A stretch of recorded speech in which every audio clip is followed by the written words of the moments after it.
Hey everybody, and welcome to the Modern Maker Podcast. Not sure what episode number this is, but this week I have the pleasure of interviewing my co-host, Ben Ueda. What's going on, brother? Not much. Just hanging out at my parents' house here, just a little bit north of Santa Barbara, and enjoying doing these in-person interviews. I know. If you missed last weekend's episode, we just got done recording that, and that was kind of Ben interviewing me. So this time we switched it up. We put him in the hot seat. Yes, also the seat that occasionally makes farty noises. Yeah, so he doesn't fart. They're not all farts. Let's just say that. They're not all farts. None of them are. Okay, cool. So one thing we talked about with me was just kind of, one of the topics was starting. Like, what did people think? What were your aspirations going into it? And basically, why did you start what you did? And I think we come from it at totally different angles. Yeah. Not necessarily like why we did it or motives behind it, but just the situation we were in and the surrounding situation. So I come at it from, I was in school, didn't really have a job, and I knew that what I was going to school for wasn't what I wanted my job to be. You come from it having, started successful businesses, sold a tech company, made really good money. Yeah. So you're going from, just take it from there. I think there's a lot of ways to sort of figure something out. Yeah. I think you can figure out by what you want to do, and I think you can figure out by what you don't want to do. Right. So I came to this sort of path by a combination of both. So I sort of had, in my previous business experiences, starting a design firm, an architecture design firm, which is a business that runs as a custom service provider. Right. So you get clients, the clients pay you money to design a project, and then you're always looking for more projects and more clients, and then you try to fulfill them as efficiently, elevate yourself through publishing your work, and so on and so forth. And then I had experience in tech where I was, using the internet as a way to take other knowledge bases, in this case architecture, and reach a big audience really fast over the internet and then monetize that through marketing or sort of media business models. Right. So when I sort of sold that company, which was called Free Green, and I was trying to figure out what I wanted to do next, I sort of did an inventory of the things I had learned over my sort of 10-year-ish career. Yeah. And I had learned that I love design. Okay. And I'm pretty good at it. I'm not the best at it, but I'm pretty good at it. Yeah. I also know that my background always impacts the way I design. I went to design school with people that could design the most incredible things, and it didn't worry them that they didn't know how to build them. I could never let go of that. I could never just do total, like, fantastic, crazy design. I'd always have to know, okay, wait, how am I going to make it? Right. So that can be a little bit of a hindrance sometimes in design competitions where you just have to create a fantastic rendering, but we'll figure out that later. So I wanted to figure out a career shift where I could use my own constraints as an advantage. I also knew that I wanted to design things that my family could have afforded when I was a kid. Grew up on very modest means. So those were the main sort of first two things. I knew that I believed fundamentally that people were going to consume more of their media content online, on their phones, on computers, rather than television and magazines. Pretty safe prediction. Yeah. I knew that the people that had a lot of power and influence in producing old media tended to be a little bit arrogant and not really giving enough credit to how the new media was changing the requirements for the types of content that people wanted to consume. In that they're kind of struggling to fit the space even if they wanted to. Right. Okay. I remember watching HGTV shows, and I remember saying, why do these shows suck so bad? Yeah. And I'm like, it's because they're talking about all these things that I find interesting. Home construction, renovation, design, interior style, lifestyle, customization. I'm fascinated by all those things. Those shows are stupid because they don't teach you a damn thing about any of it. Right. They just show you a before and after. So literally, they take all these interesting topics and boil it down into something that's like, here's how much it cost, and here's what it looked like before, and here's what it looked like an after, and oh my God, will they finish it on time? And the whole process is lost. And they spread that all out over 22 minutes or 42 minutes or whatever their sort of episode is.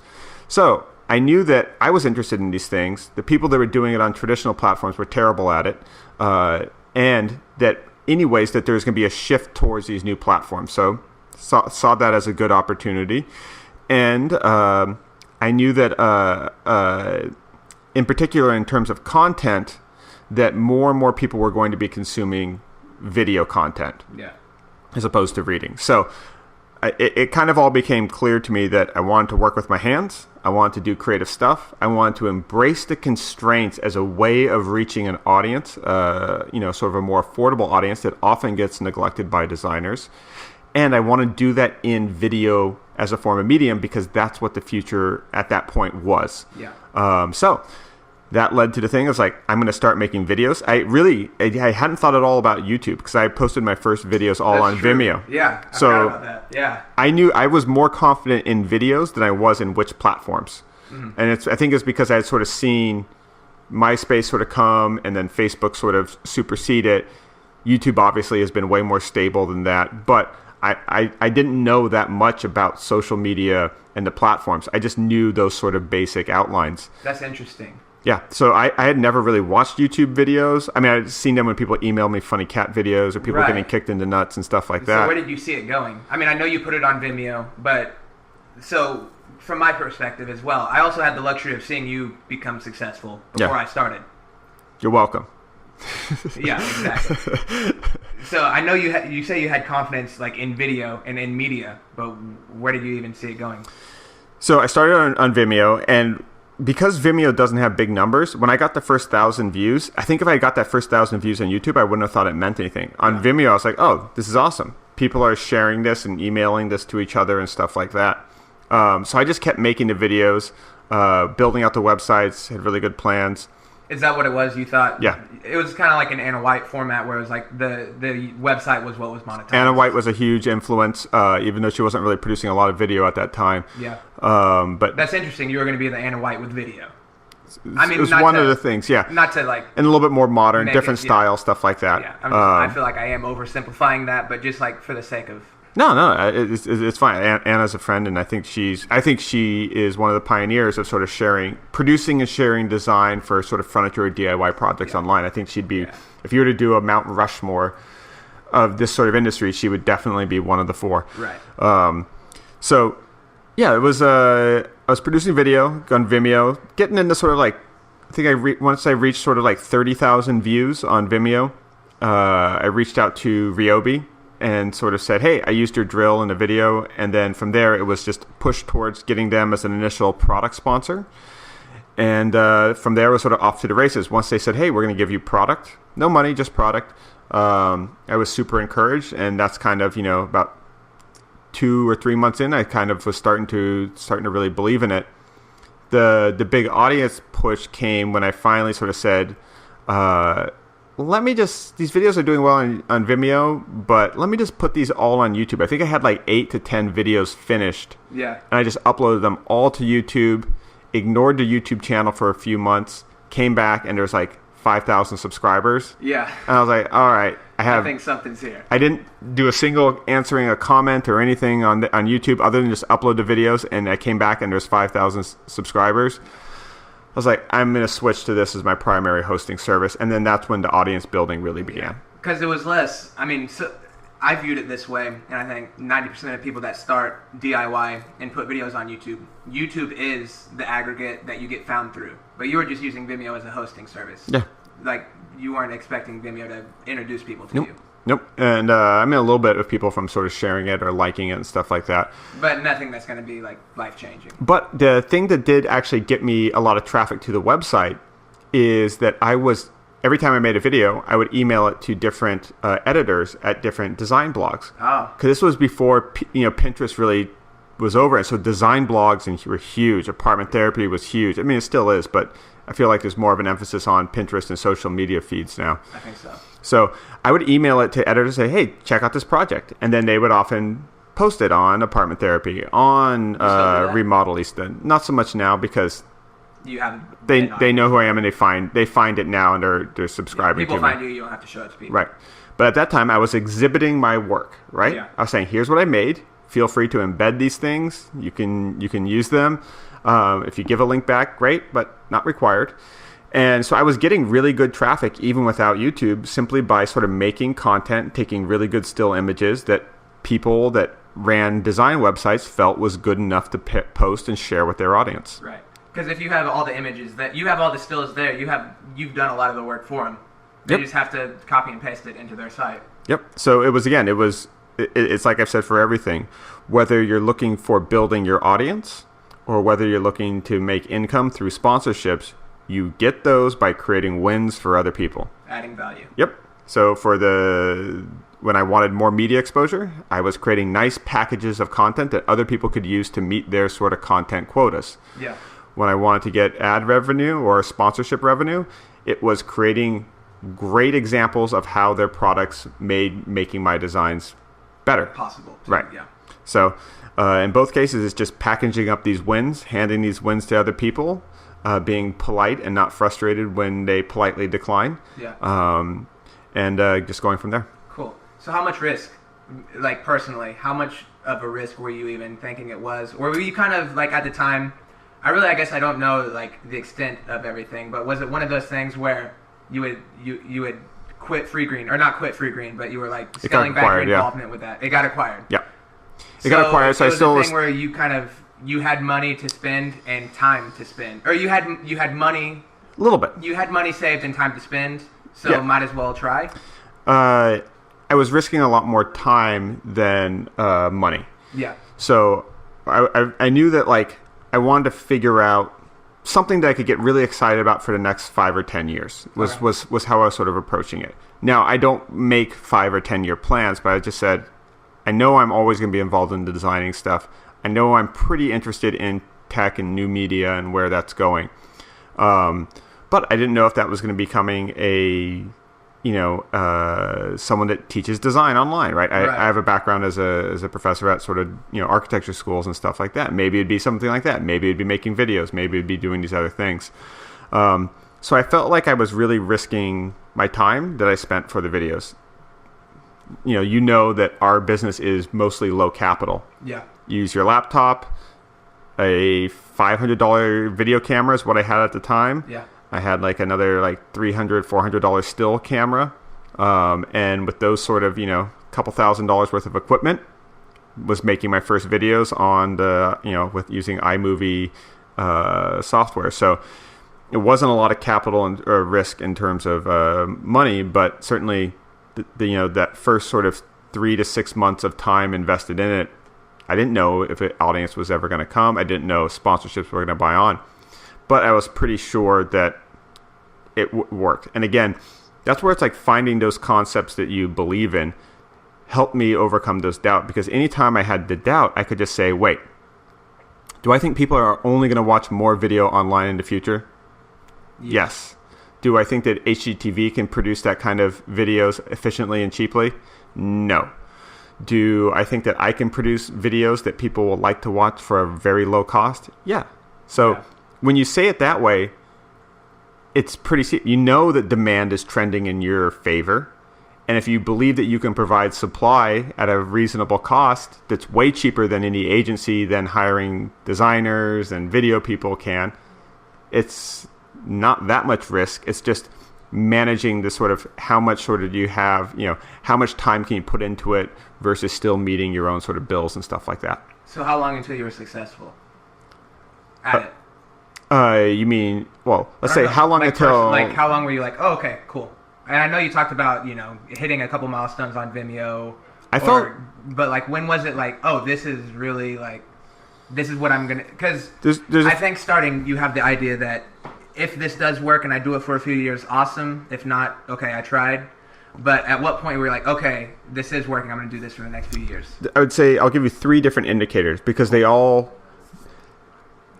never made me feel like I was a success in the sort of final way. Like I'm done working, right? Exactly. But what were those? Right. So the 3 things was, the first one was just having 10,000 people watch a video. Mm-hmm. Just one of the videos reaching 10,000 views. I was like, wow, that's a lot. that's like a stadium full of people. Yeah. So that was the first one. Just really marveling. And I think we way too often lose scale of that because we do views in the millions now, but 10,000 people is a remarkable thing. If you write a book that 10,000 people read, that's incredible. You get a book 10,000 people buy. is incredible. You know what I mean? Let alone read it. Yeah. So that was the first one. The second one was the first paid sponsorship, which was Ryobi. And that was showing me that I knew, because step one, I knew that I could reach an audience, and the audience liked it, and the audience was willing to share it with their friends, which meant a lot. Yeah. So that was sort of success one. Two was that other businesses, in this case Ryobi, was interested in paying me to do more of what I was doing. So I knew that I had it on the consumer and audience front. I knew that I was attractive to other businesses from the sponsorship front. And then from there, I think the third one was just when I sort of started making more money doing this than I had in anything else I'd ever done. And that was the third one, is to saying that I knew that the two fundamentals, I was capable of them, and then seeing that translate into a good financial and creative situation for myself was sort of the third one, to sort of saying that, like, no, I'm mixing these two things at a scale that's worthwhile. Yeah. So 3 years in? 4 years in? About 4 years in now. I think I started in end of 2013, so a little 3.5 years. So probably year two was when things got comfortable and not routine, but you sort of understood this is the format that does work. This is what's leading me to like the right. I guess I don't know the right word I'm trying to say. Yeah, I think. Well, I'd say with each year I've done things a little bit differently. Okay. In terms of the how much I experiment with design of the actual physical projects versus how frequently I produce versus whether I focus on really videos I think are really interesting or whether I focus on getting out a whole broad catalog of useful projects. I've tried a lot of different things, and they've all seemed to work. Right. But I think I have different motivation to do them at other times. Mm-hmm. So I'm never looking for that perfect formula of here's what YouTube wants. Again, I never think about algorithms at all. I was pretty good at math, better than most people, but not good enough to really be like to talk intelligently about algorithms. Right. So what I do know is that when I feel motivated and excited about things, I'm super prolific. When I'm kind of like going through the motions, I find a bunch of ways to check my phone or get snacks and sort of procrastinate. Yeah. So for me, finding the projects or types that felt sort of novel and sort of switching focuses every once in a while, whatever I lose by that being not optimal for what my audience wants, I'm going to gain by me being more invested in working faster. Cool. So you're growing a team. You got, obviously, Jesse, who's been working with you for a long time, but... Jamie is the new one. Jamie, I knew it. But Jamie's been producing videos now. Is that so you do less, or is that so there's just more overall out there? Two things. It's to increase the total supply of videos that we're producing. Yeah. And it's also to provide flexibility. So I know that if I have a certain amount of commitments to produce videos for different sponsors, sometimes that sheer volume of videos that's needed will keep me from doing an experiment because I'm like, well, I have so much to do right now, I'll experiment later. Right. I never want to push experimentation off because that's how you grow intellectually. And you also discover ways to grow financially and business-wise. So by having Jamie and Jesse also both producing videos for the channel, if I have an idea that's going to take me a month to sort of experiment with and really figure out, I know that I'm not going to shirk my commitments because I have a team that can fill in videos in that time period. So again, it's to increase the overall supply, but also to provide flexibility so I can pursue research and development type things. Cool. So you have big ideas. What are some of the things? Like you talk about, you want time to be able to experiment. You want time to commit to bigger things. Like, so one of the bigger things is what I'm doing right now out here in California is I'm working on a solar powered workshop. So a complete freestanding workshop off the grid where you can make my type of projects and it's all coming from renewable energy. That's a bigger project. That's going to take that. You can't do that in 2 or 3 days. Yeah. It's going to take a few weeks. But I know that while I'm out here in California, back in Boston, my team's got my back and they're producing a bunch of really awesome new furniture video projects. Yeah. So I got a couple more questions. We've talked about YouTube. We've talked about Vimeo. But social media is becoming more and more rather than just video hosting. And I think you're growing your Instagram faster than most people in our space. And I don't want to talk about like how you're growing your Instagram fast. I want to talk about why. Mm-hmm. because there's emphasis on the idea that YouTube it's not immune to dying. You know what I mean? Like, No. there's no reason YouTube can't fail. There's And I know that there's that obvious, like, you got to diversify, you got to do this, but why Instagram, and why with so much effort are you putting into that? Instagram's the channel that personally I check Like, the you most. just like? I like it. I check Yeah. it the most frequently. I don't log into YouTube that often unless I'm posting something. If I do watch videos on YouTube, it might be for like 20 minutes. I watch like 3 to 5 videos. But I use Instagram more, and so from a personal standpoint, I enjoy it. I like the brevity. I like the sort of that the network is less anonymous than it is on YouTube. So I don't get a lot of horrible comments. I get mostly very positive comments on YouTube. I'd say maybe like 1 to 3% are kind of negative. But that anonymity makes it still possible, right? Yeah. With Instagram, it's almost, I would say, 100 times more positive than even the YouTube. Yeah.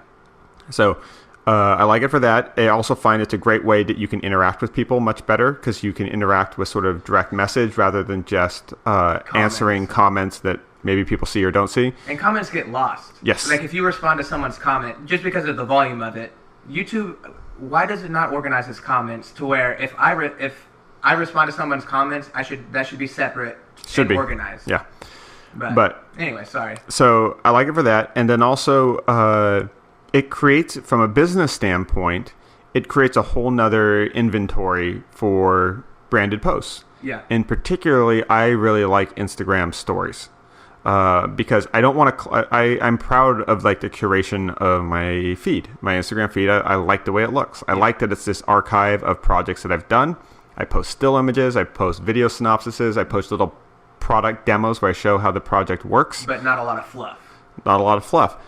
But the Instagram stories also gives me a way to sort of communicate in real time to what I'm thinking about, what I'm experimenting with, what I'm eating, what I'm doing for fitness, a little more lifestyle stuff, yeah. And that's also a great inventory for branded posts. Mm-hmm. So let's say I'm experimenting with a new whitewashed finish for oak. Okay. I'm not going to make a whole video about that, but I can give a little blast, and that'll reach like 15 to 20,000 people in an instance. It only took me 15 seconds to stop staining it and share the product. So it's completely authentic content. It's useful for people doing it.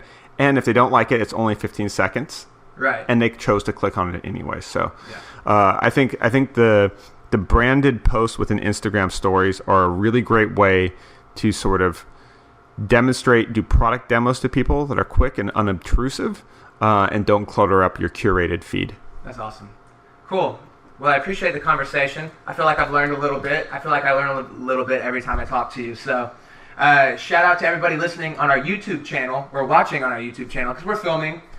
If you're not watching it, you should have done it. It's too late. You don't want to watch it because But go subscribe to the YouTube channel.